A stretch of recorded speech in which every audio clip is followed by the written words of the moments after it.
자, 안녕하십니까. 헤럴드경제의학 전문기자 김태열 기자입니다. 오늘 뉴스에서부터 델타 바이러스, 인도발 변이 바이러스죠.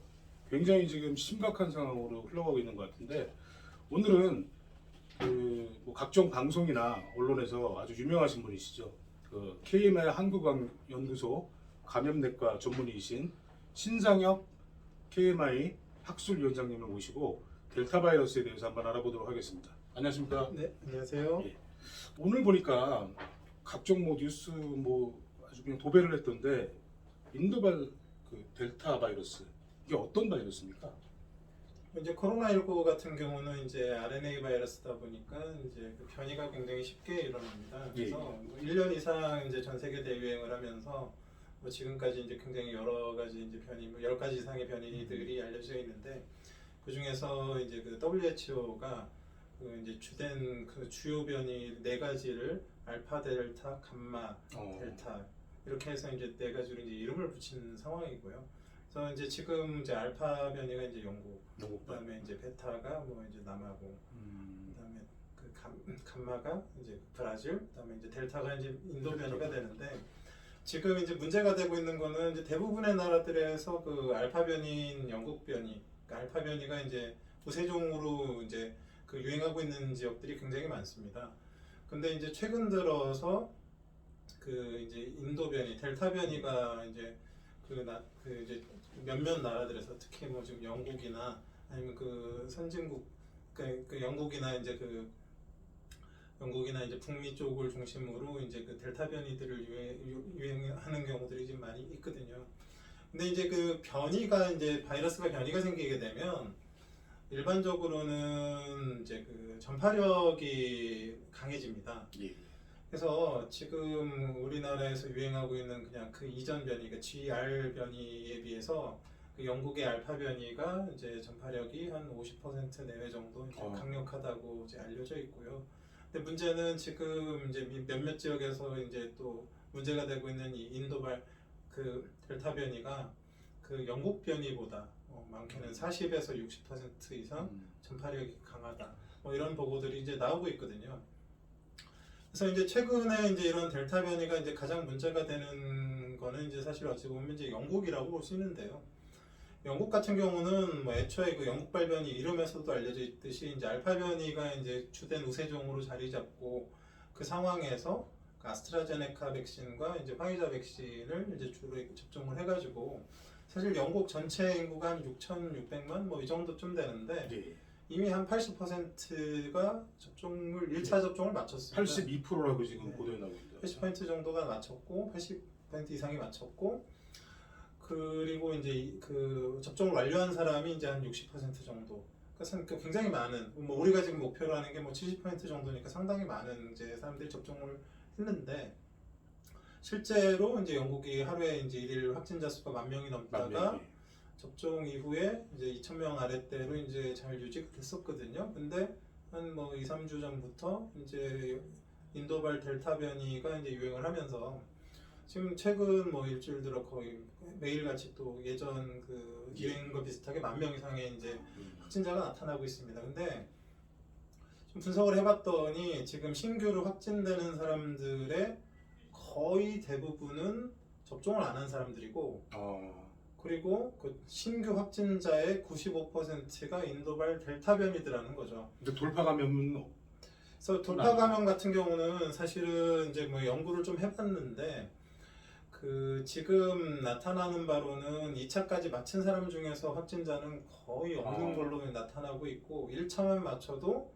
확진자가 거의 없고 설령 걸리더라도 그러니까 이제 중증 질환으로 진행하거나 사망하는 경우가 이제 거의 없는 걸로 알려져 있습니다. 그러니까 영국에서 영국발 변이 이제 알파 변이가에 대해서 화이자와 이제 아스트라제네카 백신을 이제 영국에서 주로 맞았는데 구두 백신이 효과가 있다는 건 이제 이미 증명이 된 거고요.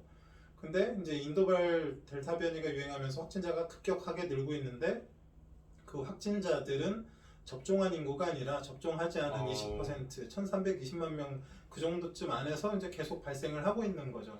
이거 그러면 약간 보시는 분들도 이거는 좀 확실하게 짚고 넘어가야겠네요. 그러니까 그 지금 인도발 바이러스가 지금 뭐 영국 같은 경우에 1,000명 유지되다가 갑자기 또 10,000명으로 올라가서 백신을 맞아도 소용이 없는 거 아니냐 이렇게 오해를 하실 수가 있는데 그게 아니라 지금 신규로 또 확진된 사람들은 백신을 기존에 맞지 않은 나머지 한 20% 정도 층에서 나온다는 거죠. 네, 그렇습니다. 네. 그리고 설령 그 돌파 감염이 생겨서 2차까지 접종을 완료하고 나서도 걸리는 사람들이 아주 드물게 있는데 그런 사람들 같은 경우는 대부분 증상이 없거나 경미한 그 중증 질환이 나타나지 않고 있다라는 거죠. 그래서 지금 이런 인도발 델타 변이가 정말로 이제 걱정되시고 이제 그런 부분들이 있을 텐데 사실 인도발 델타 변이를 대응하는 가장 중요하고 가장 확실한 방법은 어찌 보면 백신 접종을 하는 거다라고 이제 볼 수가 있습니다. 그래서 지금 아직까지는 인도발 델타 변이가 기존의 백신에 의해서 무력화되지 않고 있는 상황이기 때문에 일단 최대한 빨리 접종을 해서 인도발 델타 변이까지 이제 견뎌 나가야 될 것 같고요.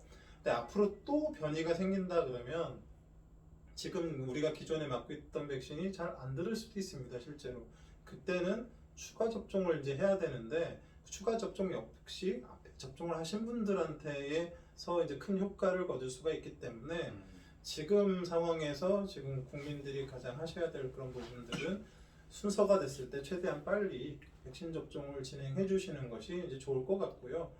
우리나라는 아직 뭐 사실 영국발 변이가 뭐 일부 나타나고 있고 인도발 변이가 이제 일부 이제 발견은 되고 있지만 아직까지는 해외에서 유행하고 있는 변이 바이러스가 우세종이 아니기 때문에 더더군다나 접종을 했을 때 훨씬 큰 효과를 거둘 수가 있기 때문에 뭐 해외에 뭐 이렇게 여행을 가시거나 이런 분들이면 사실 변이 바이러스에 대한 이제 우려를 좀 가지고 또 좀 더 조심해야 되시는 그런 것들이 있는데 지금 국내에 계신 분들은 사실 지금의 접종만으로도 충분한 효과를 거둘 수 있기 때문에 기회가 되셨을 때 빨리 접종을 하시는 게 좋겠습니다. 예. 지금 뭐 미국 같은 경우도 전 50개 중에서 50개 주 중에서 41개 주에서 델타 변이 바이러스가 나와서 굉장히 긴장을 하고 있는 것 같고요.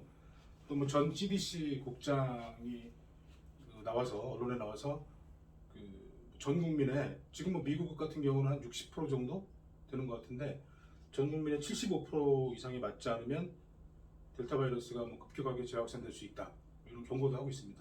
그리고 우리나라 같은 경우는 지난 12일 자료를 보니까 해외 그 변이 바이러스가 1,950명 정도가 나왔었는데 그 중에서 한 155명이 델타 변이 바이러스로 확인이 됐습니다.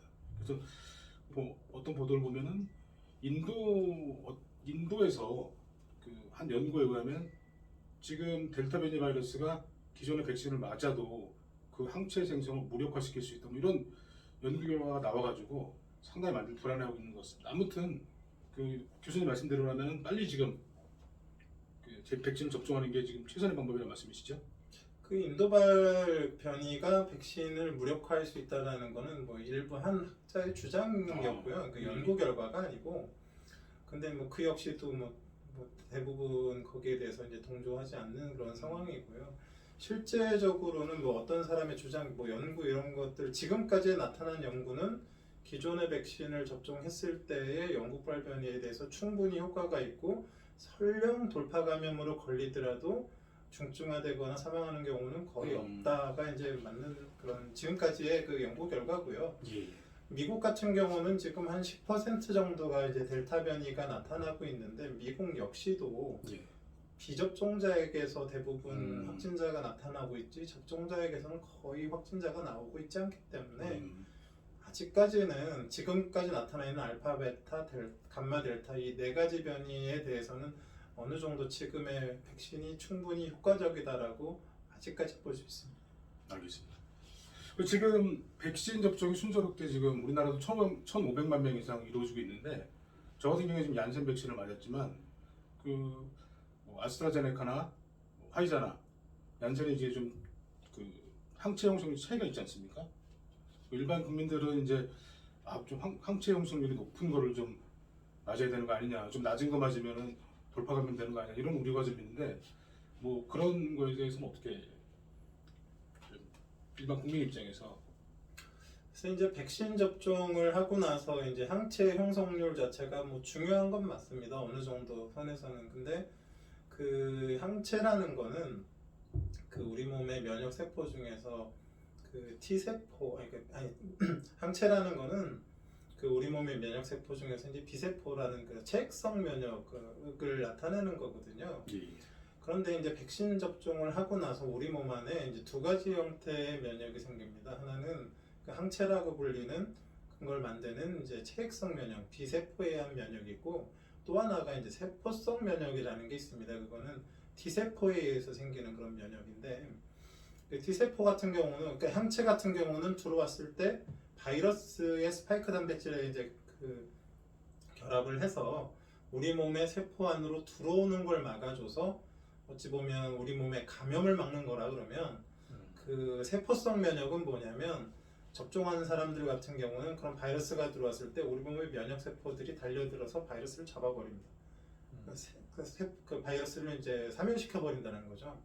근데 그 이제 지금 시판되고 있는 mRNA 백신인 뭐 화이자나 모더나, 그다음에 이제 전달체 백신인 아스트라제네카나 얀센 이런 백신들은 체액성 면역도 뭐 중요하지만 이 세포성 면역도 굉장히 강하게 나타나는 걸로 알려져 있습니다. 그래서 실제 뭐 그 지금 연구 결과를 보면 화이자 백신이나 아스트라제네카 백신이 그렇게 크게 차이가 나지 않거든요. 그 삼상 실험 때 나타났던 것처럼 그런 항체의 역가로만 비교할 수 있는 게 아니라 거기에 더해서 세포성 면역의 그런 효과들이 같이 더해져 가지고 결국은 그 인체의 방어 효과를 나타내는데, 그 둘 간에 사실은 그게 큰 차이가 보이지 않습니다. 그리고 도리어 이제 사백신, 뭐 지금 뭐 중국의 시노팜, 시노백 이런 것들은 세포성 면역이 잘 생기지 않기 때문에 상대적으로 그 체액성 면역이 굉장히 중요한데, 그런 사백신보다 훨씬 높은 사실은 항체 형성률을 mRNA 백신이나 그 전달체 백신이 보이고 있어서, 결국 이게 이제 또 그 어떤 백신을 접종하든 간에 나중에 교차 접종을 해야 되는 그런 상황들이 오는 경우가 많습니다. 그래서 지금 일단 접종할 수 있는 기회가 됐을 때 주어진 백신을 최대한 빨리 맞추는 게 좋을 것 같고요. 그래서 그 이후에 이제 사실 전달체 백신 같은 경우는 전달체 그 접종을 했을 때에 코로나19에 대한 항체도 생기지만 전달체로 사용된 아데노바이러스에 대한 항체도 생기면서 백신 접종이 진행이 되면 진행이 될수록 그 항체 때문에 그 추후 그 재접종을 했을 때에 이론적으로 효과가 떨어질 가능성이 많아서 그 재접종 시에 결국 이제 교차 접종이 이제 제기가 될 수밖에 없는데, 뭐 이미 이제 그 아스트라제네카 접종을 1차로 맞은 사람들 중에는 이제 화이자 백신으로 이제 교차 접종이 이제 얘기가 되고 있지 않습니까? 그래서 백신은 그 상황에 따라서 맞춰가지고 그거에 맞는 백신들을 그때그때 맞으면 되는 겁니다. 그래서 1차 접종을 뭘로 하든 간에 지금 큰 상관이 없는 상태이기 때문에 그 어떤 접종이든 기회가 됐을 때, 순서가 됐을 때 빨리 접종하시는 게 좋겠습니다. 예. 그 보통 우리가 이제 그 백신을 맞으면은 사실은 일반 사람들은 항체가 당연히 생겼다고 생각해서 마스크를 벗고 다니고 싶을 거 아닙니까? 근데 항체 검사를 병원에 가서 해볼 수도 없는 거고, 어떻습니까? 백신을 맞고 나서 맞은 다음에는 좀 자유롭게 마스크를 벗고 다녀도 무방할까요? 백신이라는 게 뭐 효과가 100%가 아니기 때문에 뭐 어떤 그 정도 차이가 있을 뿐이지 백신 접종 후에도 감염이 될 수가 있습니다. 근데 하나 확실한 거는 감염이 되더라도 증상이 경미하거나 없는 그런 경우가 이제 대부분일 텐데, 그럼에도 불구하고 증상이 없기 때문에 사실 또 지역사회 소리 없는 전파를 유발할 수도 있습니다. 그렇죠. 그렇기 때문에 접종을 하게 되면 본인 스스로가 안전해지는 건 맞지만 또 만에 하나 돌파 감염이 생길 수도 있고 그렇기 때문에 코로나19가 전체적으로 지역사회 전체에 통제가 되는, 나라 전체가 통제되는 그런 상황이 되기 전까지는 사실 사람이 많은 곳에서, 특히 실내 이제 환기가 잘 안 되는 곳에서의 마스크 착용은 사실 하시는 게 좋을 것 같고요. 뭐 한적한 야외나 이런 곳에서 해서 이제 접종을 완료하신 분들은 사실 뭐 마스크를 벗고 다니셔도 크게 문제는 없을 것 같습니다. 마지막으로 한 가지만 더 여쭙겠습니다. 지금 부모님들 같은 어른들은 지금 뭐 거의 다 맞고 지금 좀 있으면 이제 30대, 20대도 이제 맞을 텐데, 4, 50대도 맞고요. 그 어린아이들, 뭐 예를 들어 영유아나 뭐한 14세 이하 이런 아이들 같은 경우는 백신을 지금 언제쯤 맞을 수 있을까요? 지금 이제 뭐 그 결국은 대부분의 백신들이 일단은 18세 이상의 성인들을 대상으로 임상 연구를 했기 때문에 그 연령대부터 이제 접종이 이제 진행이 됐던 거고요. 그 상황에서 이제 일부 이제 좀 젊은 층에서 나타나는 부작용들 때문에 몇몇 백신들은 지금 나이 제한이 돼서 이제 접종이 진행되고 있는데, 지금 mRNA 백신 같은 경우는 그 뭐 이미 화이자 같은 경우는 12세 이상에서 그 접종이 진행될 수 있는 그런 연구가 충분히 돼 있는 상태고, 모더나 역시도 지금 그런 그 청소년층에 대한 이제 연구가 진행되고 있기 때문에, 일단 이제 시간이 지나가게 되면 그 몇몇 그 부작용 이슈가 없는 건 아니지만, 심근염이나 이제 몇몇 부작용 이슈가 없는 건 아니지만, 그 부작용에 나타나는 양상과 임상 결과에 따라서는 이제 젊은 층에서도 이제 접종이 진행될 수 있을 것 같고요. 결국 제가 보기에는 뭐 독감 접종 뭐 아기 때부터 하지 않습니까? 6개월 이상 아기 때부터. 그래서 그 좀 더 이제 백신 접종에 대한 그런 정보들이 많이 쌓이고 부작용에 대한 그런 연구가 된 다음에는 이제 점차 이제 낮은 연령대까지도 접종이 가능할 걸로 예상이 되고 있습니다. 예, 잘 알겠습니다. 오늘 그 아침부터 델타 바이러스 전 세계 확산된다라는 뉴스가 아주 포털에 많이 나왔는데 가장 핫한 뉴스이기 때문에 오늘 한번 알아봤습니다. 지금까지 한국어학연구소 감염내과 신상혁 교수님하고 관련된 문제를 좀 토론을 해봤습니다. 예. 감사합니다. 네.